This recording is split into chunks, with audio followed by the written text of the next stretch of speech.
And it's And welcome, guys, back to the long awaited return of Dr. Uwe Boll in Uwe Boll RAW with me, Gary Otto, and Uwe Boll. Welcome, Uwe. hi. So you're sick. You look like you are sick. You told me you're sick for a few weeks already. Yeah, I'm sick. That's part of the reason why there's been a delay, besides the fact that of other things that you've been busy, I've been sick. So, Look, yeah, no. I couldn't be sick because I was in New York shooting First Shift 2 and 3. And uh, if you get sick, then you have to just ignore it. But I was lucky I didn't get sick. Natalie got sick here in Germany, so I had a problem with her here. She needed then some help. She thought she had a blood clot. Oh, Uh, God. yeah, like a thrombose kind of thing, but it was not the case. And but some lab blood tests were too high, so they still figured out what it is exactly, but it was not a blood clot. So and she had that before. So when you have like when you easy get a blood clot, it's like the risk is just higher. You know, when something happens, you got a swollen leg and it really hurt. That's kind of a sign that something is not floating there. So yeah, but Yeah, I hope she feels better. That's horrible. I mean, now she feels good. I mean, now she feels good, and I I'm very happy about the New York shoot. Everything worked out well. All the actors, Gino Pizzi, Kristen Renton went back. Tia Hodge for Lieutenant Walden, Gary Pastora for the mafia guy Valenti. Um, Various actors from the first part came back, but this time we also have new actors like Saul Rubinek, Joanne Barron, Will Rossar. Um, I think we got a lot of new actors who are actually proven in a lot of productions that they can deliver. So I'm looking very forward to now the editing process. Ethan Manikis from Statista Vigilante, Run, he's editing it again. He did First Shift 1. So that's all good. Makes me all very confident that we can finally move it to Paramount Plus again, but also that Paramount Plus hopefully gives us good money for it, and that they also give us a shot to produce like 8 episodes or something. So that was the plan why we did this now. yeah, it's an exciting time. I'm very excited. And I know that you purposely did not say very much during the shoot about being in New York because you didn't want to be accosted by your fan base. Is that right? Yeah, no, not really. But everybody knows from the first part that we had a very chaotic production and union interference and stuff like this. And in general, I think, and this time not, everything worked flawless, no problem. So very good crew. The thing is this, where I So think, the problems were different. There were no problems like that this time. no, no. Okay, good. There was like, I mean, the problems is if you shoot two movies in like 20 days, that was the tough part. We had enormous pages to shoot every day. We had a day with 22 pages in the Oh, script. man. Yeah, that's crazy. That's really crazy. And but that was the point that Gino Pizzi and me, with the whole time we worked together to get the best cast possible, and also cast, for example, a lot of actors who came worked with him before, and he knows who is good with learning lines. He knows like that person will deliver, So and that was key. If we have a part, for example, from a priest, it's only like basically 2 shooting days. But that priest is a witness of a serial murder situation, and we see him like in the church. So he had like 13 pages alone, like what he had to learn, right? And he brought them like in a day, like pop, pop, pop, pop, and good, like not like you think he learned the lines, right? So he lived the lines, and that is where you feel like this kind of professionalism. And that, I mean, that's in New York great because you have so much talent, right? So you have so many people in New York who are really good actors, and then you can hire them locally. And this time we also are qualified for the New York tax rebate. So this time I hope I get a tax rebate back, similar to Canada, similar to Croatia.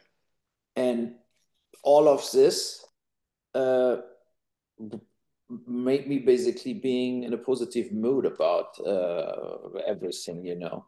And then I went in between to your ex-employer trauma, to trauma dance, to the Yeah. festival. And we had various crew people like Poppy, our production designer. She worked for Trauma before, and she was there with the whole crew. So um, and it was fun. I mean, Lloyd Kaufman is really old now. I mean, he looked really fragile in a way when I met him there, and but he was happy that I came. But I mean, how old is he? Is he now? What do you think? Oh, well, he was pretty old 25 years ago when I worked with him. Yeah. Like that was a long time ago. And think of it, I was 20 years old and now I'm 46, so he must be really fucking old. I mean, he must be Maybe it's in eight. his 70s, Yeah. I want to say. Let me look it up actually. Let's Yeah. look it up. He's so small, also. No? He's so tiny, and Oh yeah. No, he never got fat or anything like that. So let's see. Lloyd. he's like a Woody Allen type. These Yes. people live forever, small Yes. and slim. So With a better legacy than Woody, I think. So let's see. He is born in 1945, in December 30th, 1945. So that would make him 80. Jesus, wozers. That sucks. Well, for an 80-year-old, he sure is pretty spry, you know? Yeah. And he continues. You know, he's like Martin Scorsese, Ridley Scott. I mean, they also keep going. You know, you have to basically shoot them before before they stop working. But you know, if you have the opportunity, they still get the money, and they have nothing else to do.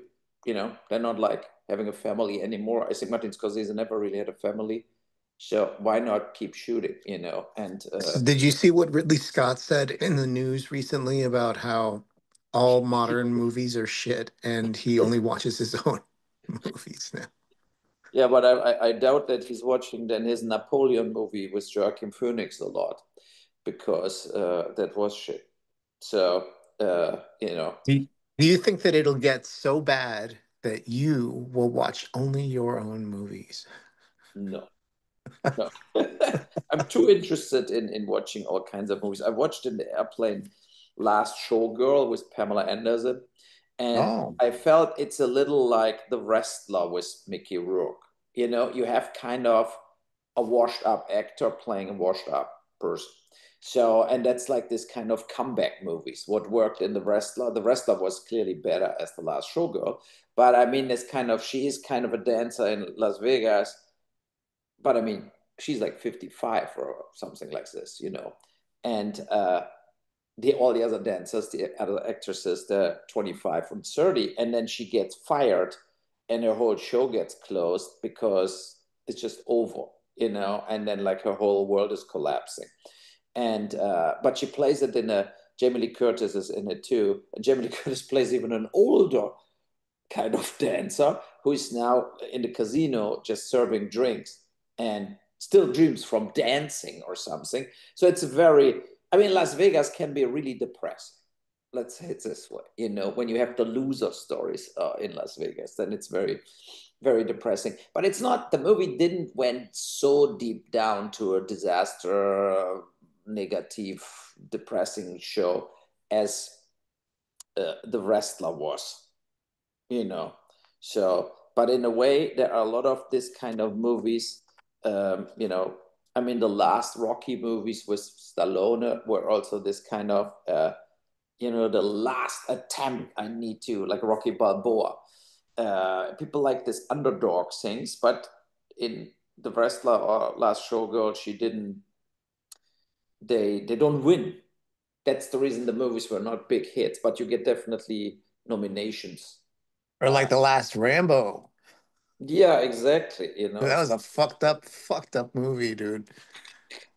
yeah, and I mean the it was good for also 4 weeks in New York not to talk too much about politics or see or look too much into the news. Um, I but know it's everywhere. You're right. You're right.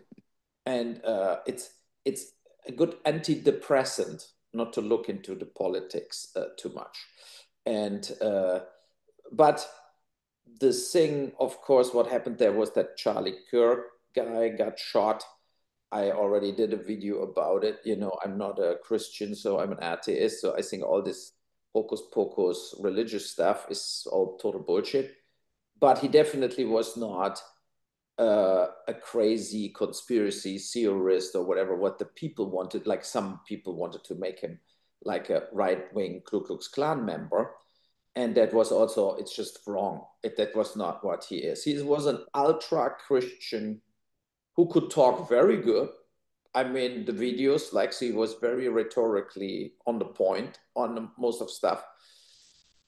But then when they did the funeral and did that huge football stadium, 100,000 people stuff, there I felt, okay, it looks like it's a lot of money involved here, you know, and Yeah. a lot of like, and that the woman, the wife, I mean, if you are married, have two little kids, and your husband gets shot, that she was within 3 4 days in the public and talked to masses and did that huge funeral. I don't know. It would be not, let's say it this way, it would be not my way to have grief, you know. Yeah, it was like a Super Bowl halftime show. Yeah, you know, Like yeah, with music and everybody, and it was this kind of like Elon Musk. I mean, that everybody was in that stadium, and it was crazy. You know, it was really crazy, and it just shows you how much is invested in them selling the theory that the assassin was. I mean, I hate to talk politics. I'm not trying to talk politics, but there's a lot invested in what they're trying to push. The White House really wants to push that fight, fight, fight, us versus them, real Americans versus fake Americans. And I think it's gonna come to a point. I really am scared that it's gonna come to a point in the future where if people disagree, it'll be that's a real American and that's a fake American. And then the fake American will be tried like we see with Comey and various other people. You know what I mean? Like but there that is aren't necessarily committing crimes. no, I mean that's visible, but there is also um, Bill Mayer brought it good up in his New Rules when he said what the left and the right and the Republicans and Democrats have to get out of their brains is that if somebody gets shot, that this person was a left or right person. Most of the people who killing other people, the guy who shot in Trump's ear and killed the other guy, or Charlie Kirk, or other stuff, the guy with the hammer and Nancy Pelosi, there Yeah. are mentally disturbed people first and foremost. You know, they are not party members. It's not like I'm running for Congress, now I'm pissed and shoot the fucking Charlie Kirk in the head. No, they are all mentally ill people for whatever reason got pushed to a decision that it brings them any whatever glory, you know, like support from the wrong side or from any side to do an act like this. So And you mean they just do it for like the glory of like being infamous in history? yeah, I feel they're not aware of the consequences, right? When you see the mugshot of the guy they arrested for the Charlie Kirk thing, or the guy who killed the United Healthcare guy, the Mangione guy, that Italian guy, Luigi, yeah. you know. So they're getting. It looks almost like going for this I'm a nobody, and now I am somebody. And they're not getting it that in the very end, they have maybe another glory time in court at the trial, and then they're disappearing into no man's land. Like they will fucking sit there for 40, 50, 60 years in a jail cell, and nobody will emailing them anymore support. They're not part of a club. They're not like, see, I did it for us, for the Antifa, or I did it for us, for whatever, the white brotherhood. It's all bullshit. It's like there are, and I think that's a big mistake from the media, that they always want to make this kind of psycho killers. And I mean, I did a lot of movies about exactly this kind of people running amok for various reasons, right? So, and I think first and foremost, they have a depression. They're on a medication, like the shooters from by Heart of America film, and so on and so on. And I think that Bill Mayer nailed it there, that we have to get away from it politicizing everything like this. You Oh know, yeah. yeah, Oh yeah. it's like that the whole funeral thing of Charlie Kirk was a celebration against the Democratic Party. Like the Yes. Democratic Party had anything to do with the killing of Charlie Kirk? Zero. And that's And that but is the that's fucking dangerous. problem. It was one dude. It was one dude. you know? Yeah, And but yet they make it seem like it was the whole fucking party conspirator, conspirating about Charlie Kirk as if we planned it. You know what I mean? It's bullshit. no, but And also, that's but but yeah. yeah, no, or you finish first. You finish first. Well, no. I was just gonna say that's what they want you to believe, is that they want you to believe that the Democrats are these evil fucking democrats that want to kill you, want to take your family away, want to take your liberty away, want to tell you how to live your life. It's all this shit, and I don't necessarily believe it's true. It's like demonizing the party, and what I think the ultimate goal is to demonize. Um, uh, Basically protest in itself and try to get rid of all of the naysayers, all the people who say differently than what they do. That's the ultimate goal, is to kind of like filter out the system. Yeah, but you have, I think, what in the US now, like, look, that I had a lot of positive things about Trump, but I'm also, as independent thinker, see that when you run on free speech and then you destroy free speech and you pressure people out, right? Did the Jimmy Kimmel thing happen when I was in New York, right? So Yeah. the thing with Jimmy Kimmel is this, similar to Colbert. If this show's losing money, they can be canceled, no problem. But you cannot cancel them because they say something. And exactly that happened. They basically came up later with the point they lose money, right? So they first and foremost reacted to a political. I mean, Jimmy Kimmel, Colbert, all these people are of course against Trump. They were always against Trump. Late night hosts are always Democratic, always left, and you barely have people. They're more like Bill Mayer, more in the middle, and they give shit to both sides. Jimmy Kimmel was very much, let's say, MAGA and anti-MAGA, anti-Trump, whatever, all his years. So that's crystal clear that Trump is not happy about Jimmy Kimmel. That's 100%. I would be also not happy about Jimmy Kimmel if I would be Trump. But the point is this, if the audience want him, then he should be on air. And if there would be, you have at Fox News, Goodfried, who is MAGA, right? So it's like every channel has his entertainers for the people they watch the specific channel. But where I was very aggressive against the Trump stuff is you cannot go then to the car guy who's responsible for licenses and whatever, and then tell him you make Jimmy Kimmel go away. You make him, you pressure Disney in cancel Jimmy Kimmel, and Yeah, the problem is that he's fucking announcing it, dude. It's like Trump, it would be, and then they're making up excuses for it. That's all they are, is excuses. Like, yeah, oh, he doesn't make money. It's a ratings issue. That's that's what I bullshit. mean. ABC is afraid of losing their license, you know, So because that's Trump what's the thing. And announces then it. where the carrier, Next Star, and the other one said we don't air Jimmy Kimmel anymore. Then Disney pulled the plug on Jimmy Kimmel, and then people started canceling Disney Plus. Then Disney Iger was calculating with what I make more money. What is more important for us? We cannot lose 20 million users at Disney Plus, and that is how Jimmy Kimmel came back on, right? Yeah. It was a battle, and it was not never, let's say, a fight for freedom of speech. It was basically like, how can we censor? And that's Trump moving very much ahead with it. How can he basically get the media turned around in his favor, and any possible way he can do it, he's doing it against the law, against the constitution, and that is why I give him a lot of shit about it, and say, look, I understand frustration. If I'm the president and get criticized left and right, I'm pissed about all these people too, but you cannot like interfere with the freedom of press and the freedom of the whatever.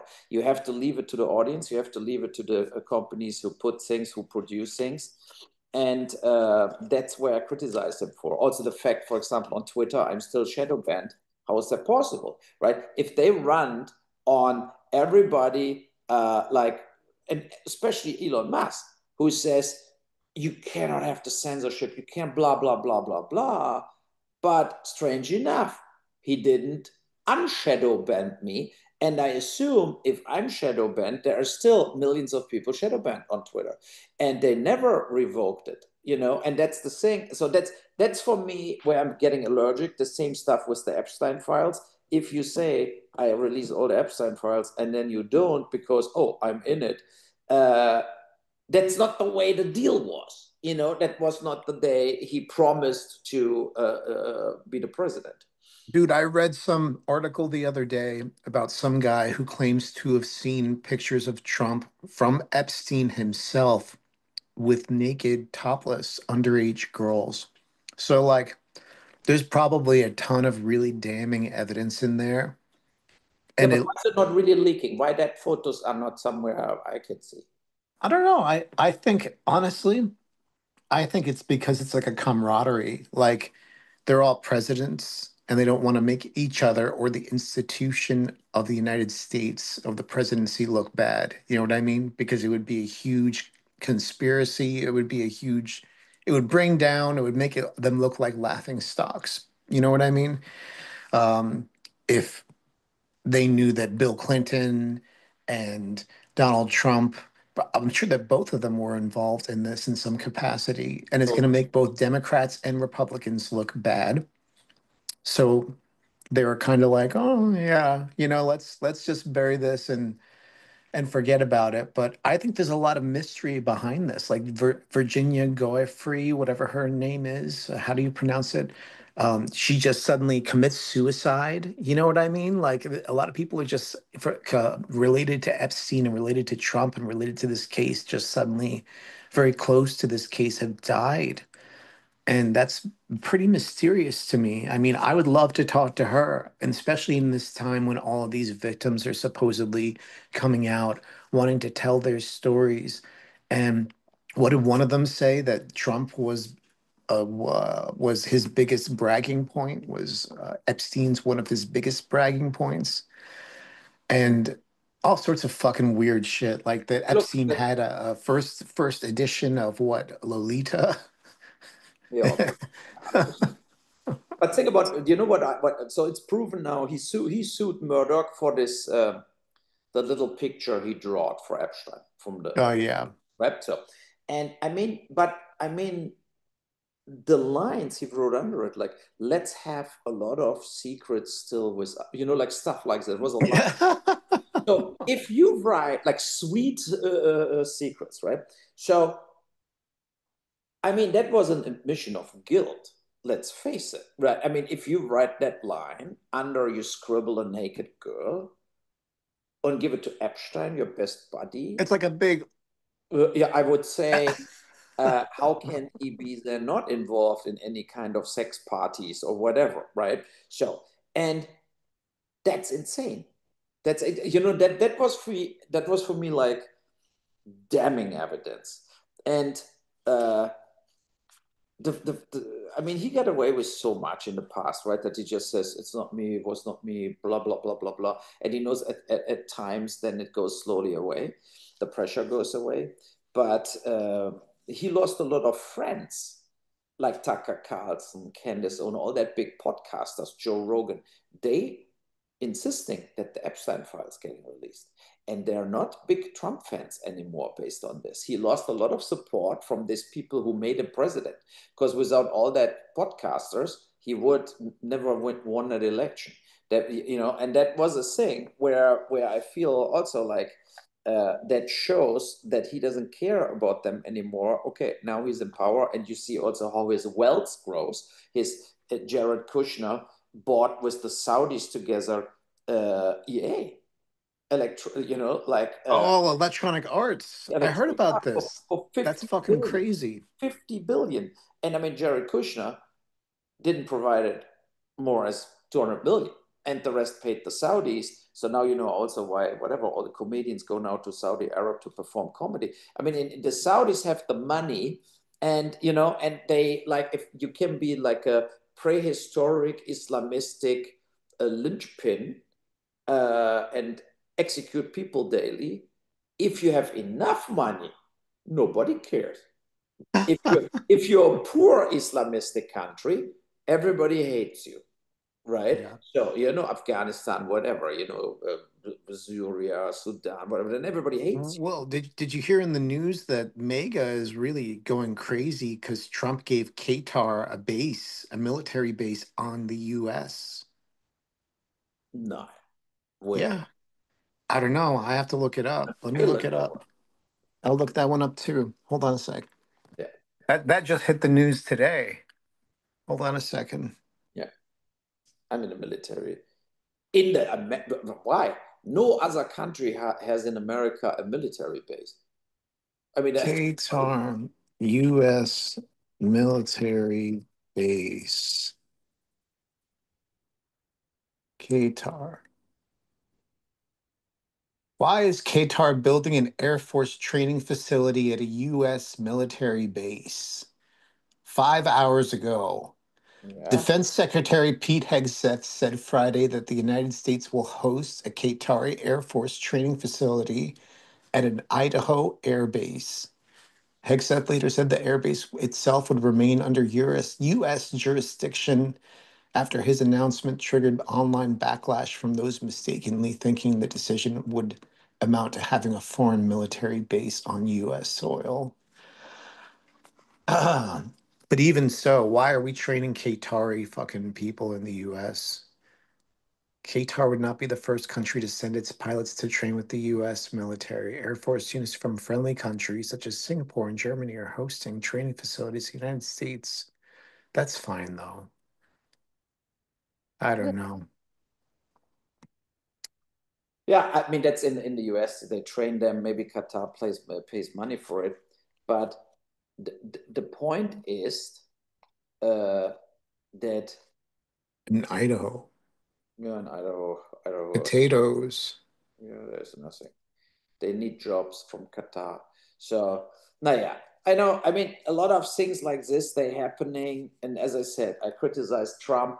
We have here in Germany, we have the opposite kind of censoring. Here's the censoring from the woke left, that everybody who has a different opinion about subject matters like migration, whatever, is a Nazi and should shut the fuck up and go to jail. So we have this same what Trump is now pulling in the US. We have that here from the left. So it's not Yeah. it's not a You know where it one-sided. started. It started with people saying because there were things that were being said at certain points by certain people that reminded them of acts that were done back in the Third Reich, whatever, in that era. So then they say they're a Nazi, and instead of saying you are, you know exhibiting fascistic tendencies or whatever. They say that just to kind of sum it up, but it's been abused. It's been abused to the point that people roll their eyes and don't want to listen anymore. And at the same time, nobody wants to be kind of like chastised and like, you're so bad. That's terrible. Who do you think you are? You know what I mean? Nobody wants to be taught to that way. And I think that it would be so nice if people who don't agree would just respect. Because, like, when fucking, what's his name died, when that dude we were just talking about died, when he got shot in the neck. Charlie Kirk. Yeah, me and a friend got into a fight about it. And I played it really cool because he was offended because a friend of mine was called, I think she was called him a Nazi or said something like that. And she's a friend of mine and she can say whatever she wants. He started to make fun of her. He started to attack her. And I say, I can't tell people how to feel. You know what I mean? But it's not me condoning the guy's death. And I said, look at this and look at that. Like, I said, like, I showed him your post about how you felt. You know what I mean? I'm like, I'm not celebrating his death just because I don't attack people who But I don't think, like Charlie Kirk. You know what I mean? no, Um, but I think what you said in the beginning today on the podcast, that you're scared that it gets more and more violent. And but it's also from the left, the Antifa, the pro-Palestina people, the LGBTQ community. They're also getting very aggressive, very, very aggressive. well, you know what I think it is? You know what I think it is, honestly? I think that people are really frustrated and scared because of all the liberties that Trump is taking away from the LGBT whatever community. And this is somebody I'm not involved in that community. And I can say that if I was transgender, I'd be shitting my pants right now. So those people are probably extremely frustrated. And I'm just trying to be empathetic and think in the mind of that person. So those people are probably extremely frustrated. And then I look at myself and how frustrated I am with all the changes that's being done to our society every day, like all these people in government being furloughed and laid off, and our government working less efficiently, Department of Education closing, all this other crazy shit. And it's a very frustrating time to be alive. To feel like you have no voice, to feel like the people that you've elected into uh, power in the Senate and Congress, people we've elected into power are doing nothing um, to represent us. Um, it feels like we're powerless. And that's when people it gets dangerous. And that's when people start to take things into their own hands and become vigilantes because they've been empowered by whatever TV and movies, whatever. It's not because of drugs or alcohol or video games. It's because of frustration in the end with our current climate. And if Trump would just let go of his squeeze just a little bit and let the other side have a little bit of a say, at least pretend that the other side has a little bit of say to give people some hope because it's such a dark time for people on the right, it's Candyland time. For people on the left, it's a dark, dark time. So I think we just need to be empathetic of both sides. The right isn't shouldn't be like, we gleefully, I'm gonna piss on the other side. The other side is kind of mourning right now. They're kind of like super shocked and depressed and stunned. And it just keeps getting worse and worse every day, if you ask me. Yeah, but I would never condone violence, though. no, exactly. And I mean, that is the thing what changed.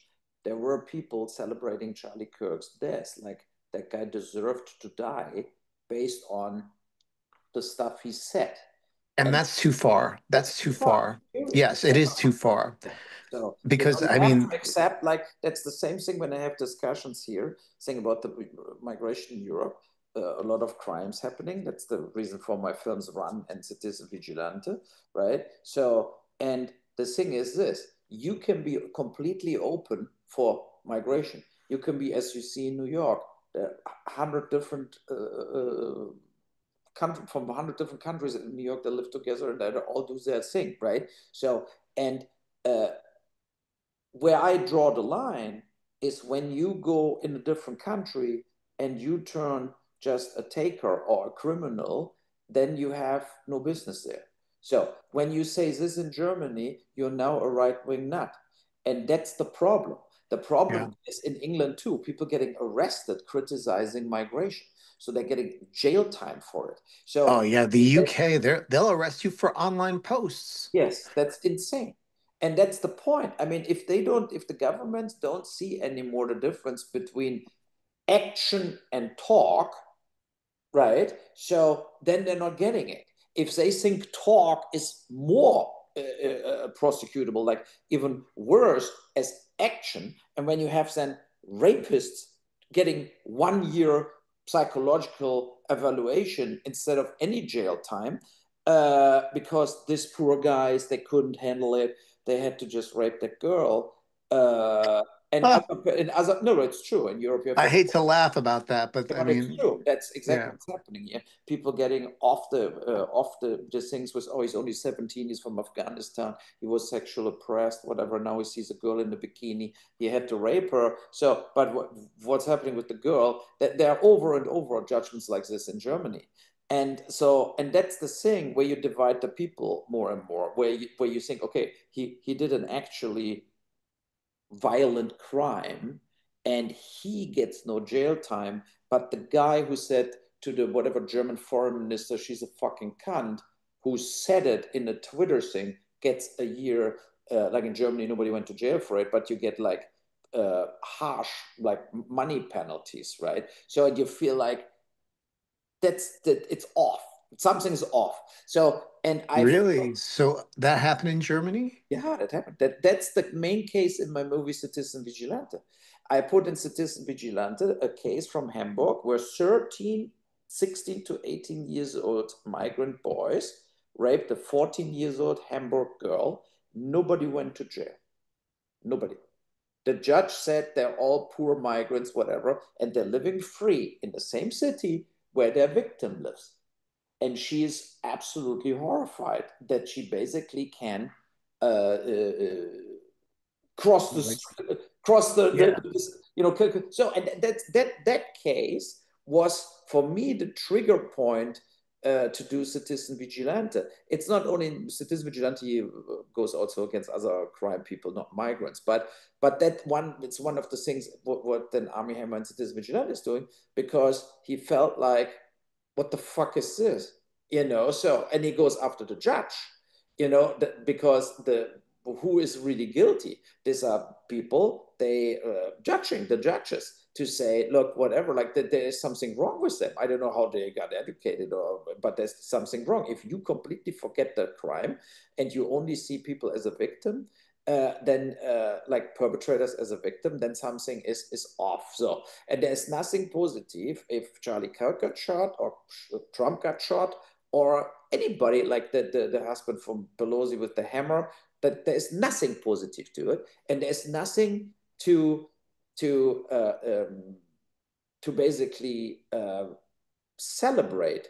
And I feel when we had now this October 7th thing where the whole world was demonstrating basically pro Gaza, you know, um, that's a prime example. The prime example is that the it went so far that a lot of people forgot what triggered the Israeli army's invasion into Gaza. That they forget that it's no that it's like it never happened to October 7th, the massacre and the rapes and all that stuff. When you see Yeah, great and a lot of people got killed, honestly. If you think about the number, that's a lot of fucking people, yeah, dude. 1,300 people. That's similar to a September 11th situation. So, and but here it was hand to hand, like chopping the fucking tits off and like it was a different thing to flying an airplane in the building. I mean, for the victims are the victims, but it was in a way a more distant killing and not a physically killing everybody like who's running around and then chopping kids up and stuff. So, and that got celebrated in Gaza. They carried the in public the hostages in and it got celebrated from these mothers and kids on the street. So That doesn't justify what Israel is doing in Gaza. It doesn't justify it. It's too much what they're doing. Too many people are killed.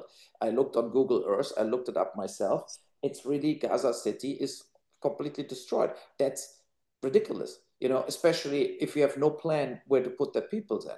So, and that's, I'm Well, not, did you see what they're offering them? They're offering them peanuts. They're offering them like $500 and uh like $500 and then something like a small apartment in the future, or they can take something else. Like the plans that they have are really stupid, are really but bad. where's that apartment coming from? It's in that city that Trump wants to build, that Trump has unveiled, the new mega city. You heard about that, right? Yeah, but look, nobody builds a city in a year. Yeah. The Chinese maybe, but not Donald Trump, right? So, and I mean, let's face it, if you're there now in your rubble, destroyed building, and you have no more clean water, then if somebody says you get an apartment in 4.5 years, that is no help. That is like, what the fuck is this? It's absurd. So, and Knowing Trump's record, that city will never be built. If it is built, it'll be 20 years and it'll be all fucked up. You know what I mean? yeah, you have to put over 1.5 million people into Israel or into Egypt to wait it out, or in tents, like tent towns, like where you have like this Senegal, Sudan refugee camps. So that is what's happening, and that's what I mean. It's like, uh, but there is also, and that was the thing when at the UN, when Netanyahu was talking and everybody left the room in New York, was actually when I was in New York, was that UN meeting there, right, where everybody was talking. That was the reason Brooklyn and everything, it was so full everywhere. It was crazy. So, and I mean, sorry, but you can hate Netanyahu, but you cannot. The speech he did, 80% of the stuff he said is 100% correct. 100%. And he said 2005, they voted at Gaza. It was their land. They could do whatever they want. They voted, and they voted the Hamas as the government in. They won the elections. So they support the Hamas.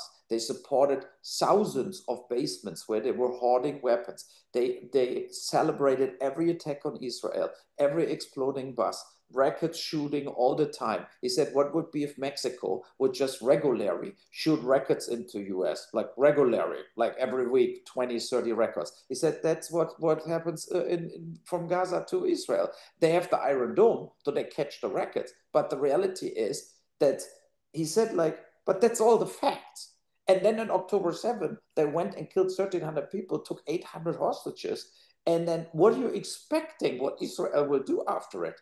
Like nothing, some peace talks. So I mean that Israel would react like harsh.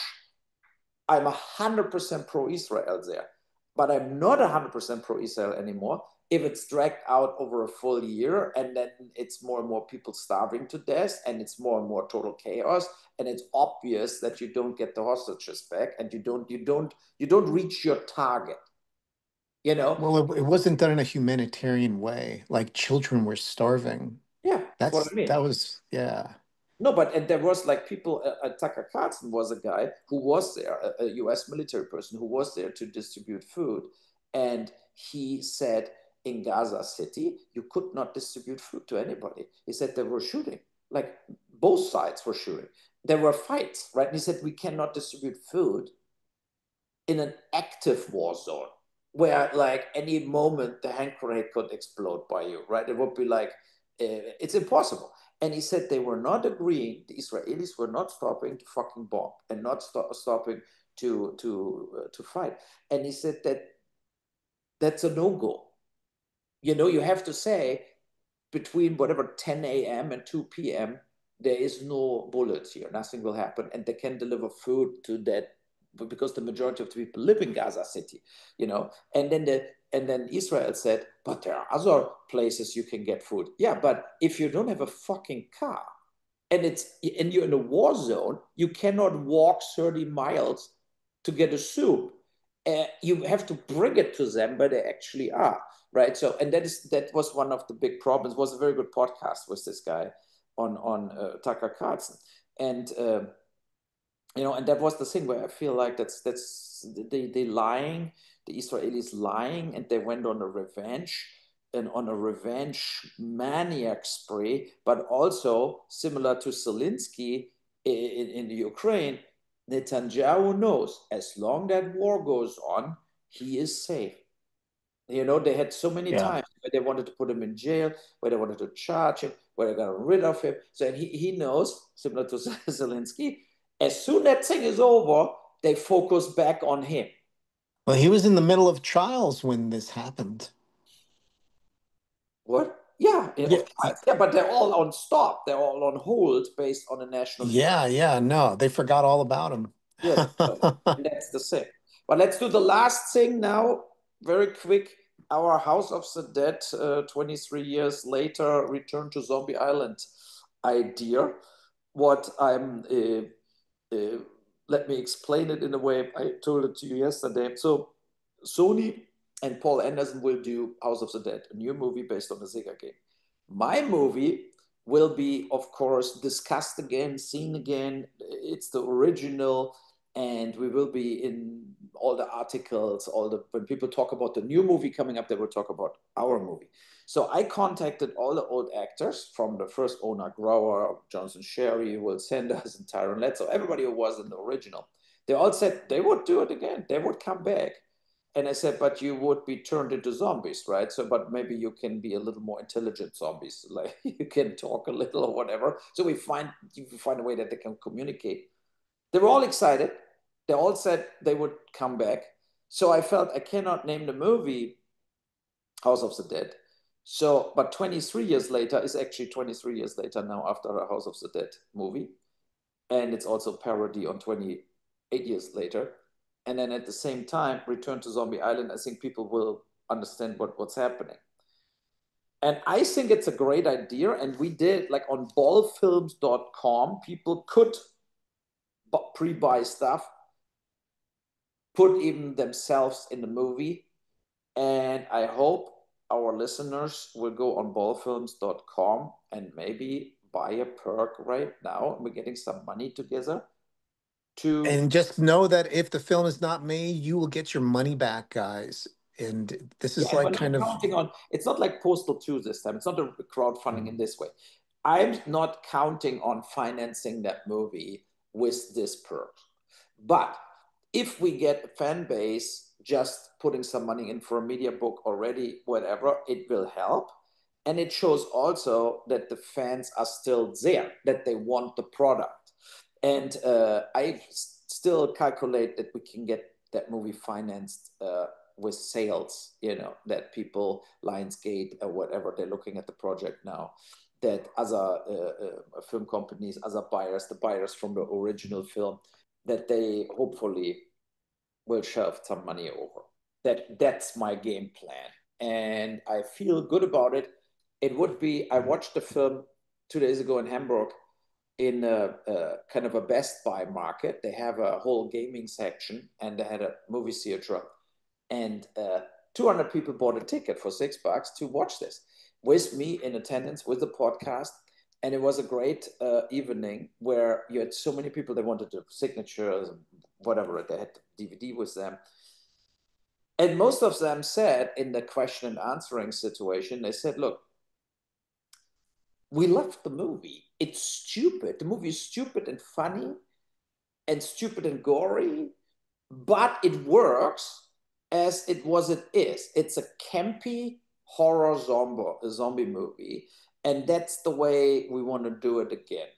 Against the Paul Anderson guy, let's face it, he will do a lot of CGI. He will have thousands of zombies. He will have Mila Jovovich fighting for her life, like, and uh, I think it could like be the little uh, outsider David against Goliath to come up with a new movie like this, and then hopefully Halloween next year we're getting a few movie theaters to play at Halloween.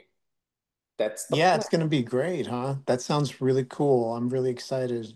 Yeah.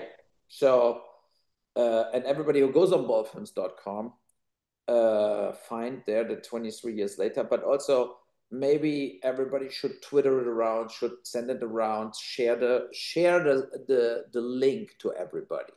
That would be helpful for everybody who's. And Uwe was showing me some really cool tech yesterday that with one of the perks is like put your face on one of the actors so you could Yeah, be placed into the film with just like you give us a photograph of yourself and your face is digitally imposed onto the actor and it looks a lot like real life. It looks like it really yeah. you. Yeah. And then so you could be your own zombie. You can pick you're a guy fighting the zombies or you are a zombie. And so we face to your face with everything to zombie like, and then you get like shredded, massacred, cut in half, whatever.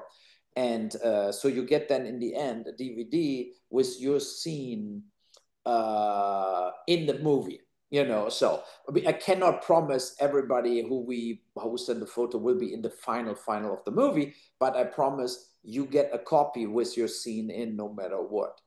And that's cool. I mean, that's $600, but that's $600 also because we have to make this. It's work. It's like a kind of a CGI specialist has to put that together, and a Yeah. technician has to master your own master basically, so that you get your Blu-ray or DVD out of it. So It's like having your own version of the film made for you, starring you, for only yeah, $600. That's a really good deal, I think. yeah, and it's like yeah. I hope we get some support, and I hope we can shoot the movie. We would have to shoot it March, April to be ready for Halloween. That we can plan it and get a little Halloween release. And yeah, I mean, the whole world knows House of the Dead. And if we can fill 23 years later, if we can sell 200 tickets in Hamburg in an evening to show the old one, I think we can fill more theaters with a new one. You know, Yep. Yeah. No, I think that a new one would be a cult classic if people could see the connection to the old one. yeah. Even And Clint Howard that's, wants to come back. yeah, that's where everybody online comes in, where you guys have to spread the word. Let Yeah, everybody know that this is kind of like the soft sequel to House of the Dead by Uwe Boll, starring the original cast, just like he said, and directed by the original director, Uwe Ball. That yeah. sounds like a fucking treat, I think. I would watch it. And as my wife always says, she looks at the internet traffic and she said House of the Dead from all my movies has the biggest still traffic and relevance from all the movies I did. What is kind of sad when you think of what great movies I did, but it has the biggest traffic still. So it created this really cult following, you know, and that's not so bad. No, Okay, that's how long I enough. discovered you. That's Yeah, for sure. I know. Okay, so let's finish it up. Watch us on Uwe Boll RAW or on my YouTube channel and wherever you want. All Yeah. right. Yeah, guys, please like, subscribe, and share this program. We need your help to grow. I know you guys all love the Twitter, whatever, X, Uwe Ball Raw, but if you could actually repost the show itself, that would be really good because a lot of you guys ignore the show, and we need this to grow. We need people to know about this very special, awesome House of the Dead, and I will supply links to it. I will post some on the Uwe Ball Raw, and I hope that you guys have a fantastic day, and we'll see you soon. Bye.